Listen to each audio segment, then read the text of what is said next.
Welcome back to the deep dive. Today, we're doing something. Well, something pretty ambitious. We're taking one of the most profound spiritual texts, the Srimad Bhagavatam, and asking a very modern question. A very 21st century question. Exactly. We're asking, does this ancient wisdom actually contain the cheat codes to survive modern life? It's such an essential question. I mean, think about the pressures you're dealing with now. Things our ancestors just couldn't have imagined. You've got these crushing deadlines at work. Your phone is buzzing constantly. Total digital distraction. And then there's the complexity of modern family life on top of all of that.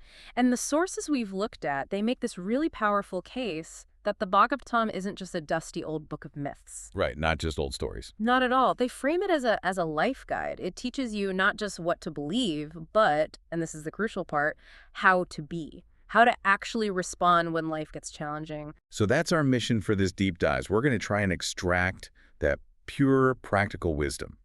If the Bhagavatam really is this wish-fulfilling tree of knowledge, what are the fruits we can pick right now to deal with stress, distraction, and all that relationship friction? Let's jump right in. The first and biggest challenge for most people is just handling stress. It's about finding mental stability when everything around you feels like it's falling apart. Yeah, that feeling of volatility.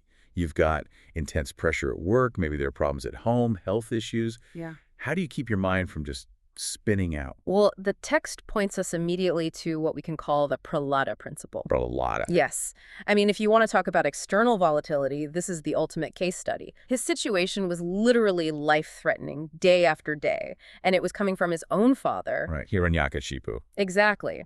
But the story's focus is that through it all, his mind remained completely anchored. It was attached to the divine, and that gave him this unshakable internal stability. So that completely shifts the source of your peace, doesn't it? It means your stability isn't dependent on whether your boss liked your latest report or if an argument got resolved. It's something you carry with you. We carry it internally. Precisely. The real lesson there is freedom from fear. And fearlessness in this context isn't about the danger disappearing. It's knowing that your essential self is connected to something. Well, something permanent, something beyond the immediate crisis. Prahlada's devotion was his grounding force. Okay, that makes perfect sense on a philosophical level. But for someone listening right now, maybe sitting at their desk feeling totally overwhelmed, Yeah. what's the 5-minute version? How do you actually activate that anchor in your daily life? The sources are very direct about this. The application is a practice called Narayana Smarana, Which means, recollection of the divine name. And the technique is so simple, it's almost deceptive. Just 5 minutes, once in the morning and once at night. You focus completely on your breath, and you just gently recall a divine name. That's it. why does that work, though? I mean, from a psychological standpoint, it sounds a bit like basic meditation, but what's the spiritual mechanism at play? The mechanism is all about psychological detachment. See, when you're stressed, your mind is hyper-focused on the problem, right? The deadline, the conflict, the negative outcome. It just loops. It loops, and it feeds your anxiety. Smarana works by redirecting that limited resource, your attention, away from the immediate threat and onto something enduring. You're consciously grounding yourself in an idea of peace. And that shift in focus, that's what brings the calm. I see. It's like a dedicated mental reset button you press twice a day. And staying on the theme of, extreme difficulty, the sources also brought up the story of Gajendra Moksham. Ah, yes. Gajendra Moksham is the ultimate story of faith when a problem feels completely insurmountable. The elephant and the crocodile. The mighty elephant, caught by the crocodile, struggles for, 1,000 years in the story? He uses all his strength, all his ego, and nothing works. And it's only at that final moment of absolute desperate surrender, when he calls out for help, that salvation arrives. So for the listener who's facing something that just feels too big, a health crisis, a financial disaster, the application is to move past just self-reliance. It's about faith. It's the realization that I am not alone. When my own efforts are exhausted, something greater is there to guide me. It transforms this exhausting struggle into an act of surrender. It's fascinating how the Bhagavatam pivots from that kind of external fear management to mastering our own internal mechanics. Because if stress is the enemy of peace, then distraction. That's the enemy of performance. Which brings us right to focus. And that really is the modern epidemic, isn't it? Fragmentation. We all want to achieve things, but our attention is pulled in a million different directions every single minute. This is exactly where we learn from the legendary focus of Dhruva. just a child. But after being insulted, he sets this incredible goal to achieve a position higher than anyone had ever attained. And he does it through this unbelievable singular focus. The relevance there is just huge. I mean, that story feels like the spiritual antidote to digital drift, to endlessly scrolling through your phone. And it's not just about, aggressive ambition. It's about a focused, relentless commitment to a goal that matters to you. So it's more about persistence than genius. That's the key. Dhruva's story teaches us that if your mind is constantly scattered, the daily application is simple discipline. Whatever your goal is, finishing a project, building a habit, commit to a small, focused effort every single day. That consistent application is what breaks through the noise. But hold on, that raises a really interesting question for me, potential contradiction. We just talked about Prahlada finding peace through surrender, through kind of gentle focus. But Dhruva sounds like the complete opposite.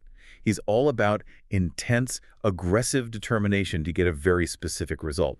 So how do you balance that? How can you be both peacefully surrendered and relentlessly determined? And that is where the wisdom of the Bhagavatam is so brilliant. They aren't contradictory at all. They're two sides of the same coin, and they're balanced by the principle of action called nishkama karma. Selfless action. Selfless action. The goal isn't to act without energy, and it's not to act with an anxious, ego-driven energy either. Okay, so connect the dots for us. Yeah. How does nishkama karma bring Dhruva's determination and Prahlada's peace together? Dhruva acted with incredible focus, but the underlying philosophy is that he was doing it as daiva seva, as a service to the divine, not just for his own ego. The idea is that you perform every task from your office work to helping your family as a form of service without being fixated on the results. That action is pure because the motivation is pure. And that immediately takes the stress of the outcome off the table. If I'm not worried about whether I get the promotion or the praise, my focus on the quality of the work itself can just skyrocket. I'm acting, but I'm anchored. You've got it. That's Prahlada's peace inside Dhruva's determination. And to maintain that, the texts warn us we have to control our senses. We have to use our judgment to know what's a temporary pleasure versus what's truly good for us in the long run. That's a huge shift in perspective. Okay, let's move into the arena where I think for most people the deepest conflicts happen. Relationship. Yes. Work stress can feel temporary, but family friction, that can feel constant. So what's the guide for that? Well, this brings us to a really beautiful and incredibly practical story, Parjataharanam. It's often seen as this grand divine drama, but really it's a masterclass in emotional intelligence. This is the story of Lord Krishna balancing the, let's say, delicate relationship between two of his partners, Satyabhama and Rukmini. A very delicate and sometimes competitive relationship. So if you translate that into modern life, managing a conflict with your spouse or dealing with a difficult coworker, what are the specific steps the Bhagavatam offers? The sources pull out 3 key lessons from this. The first 2 are sort of the foundation. Okay, lay them out for us. The first is active listening. And I mean really listening. Not just waiting for your turn to talk, but giving the other person your complete attention. And the second? Deep understanding. This goes beyond just hearing the words. It means trying to understand why the other person feels the way they do. It requires empathy, not judgment. Listening and understanding. Basic stuff, but we rush past it all the time. What's the third step? The one that stops a small issue from exploding. It's the absolute necessity of avoiding ego and pride over small matters. Think about it. Most arguments escalate not because the issue is huge, but because both people just need to be right.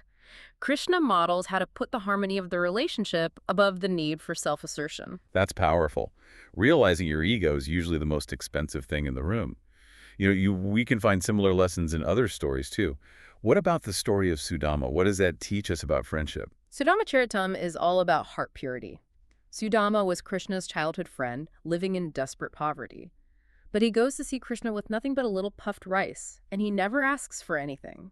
His intention was so pure that he ended up receiving everything he needed without asking. So the lesson is to enter relationships ready to give with no expectation of return. Zero expectation. It purifies the entire dynamic. And what about Vamanavataram, the dwarf incarnation? What's the takeaway there for our daily interactions? Oh, that's a profound lesson in humility. No matter how powerful or successful you become, the application is simple. Do your work peacefully and keep your ego far, far away. True strength doesn't need to announce itself. It feels like the overall message is about reducing friction. Friction in your own mind, friction with others. And the Bhagavatam also seems to really stress the value of time. Absolutely. The whole setup of the Bhagavatam, the conversation between the sage Shuka and King Parikshit, is the ultimate lesson in time management. Parikshit has only 7 days left to live. Right. That fact alone stresses the incredible value of the present moment. It's telling you, don't waste your precious time on anger, jealousy, or petty fights.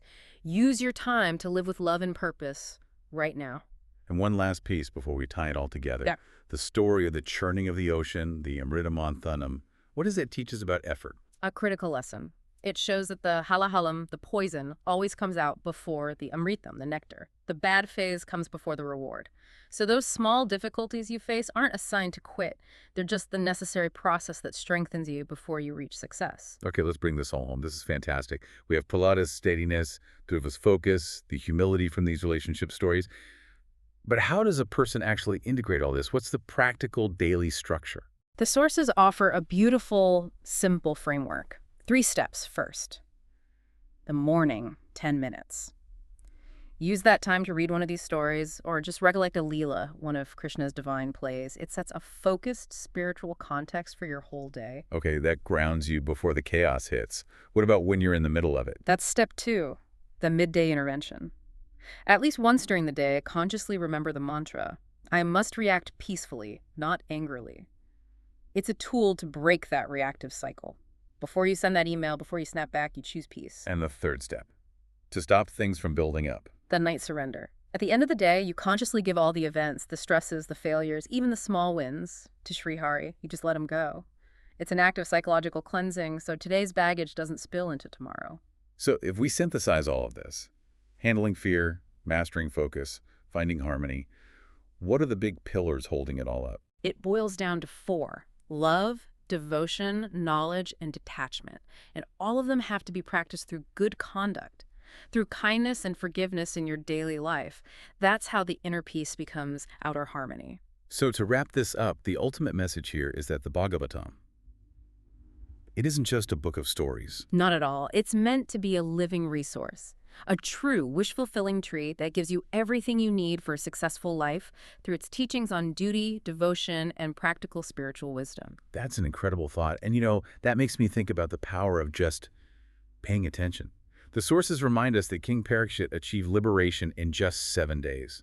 Not through decades of austerity, but just by continuous, focused listening. Shravanam, the power of hearing. Exactly. And if just hearing this wisdom can change a destiny so profoundly in such a short time, just imagine the positive shifts you could make in your own daily life with consistent practice and reflection on these timeless ideas.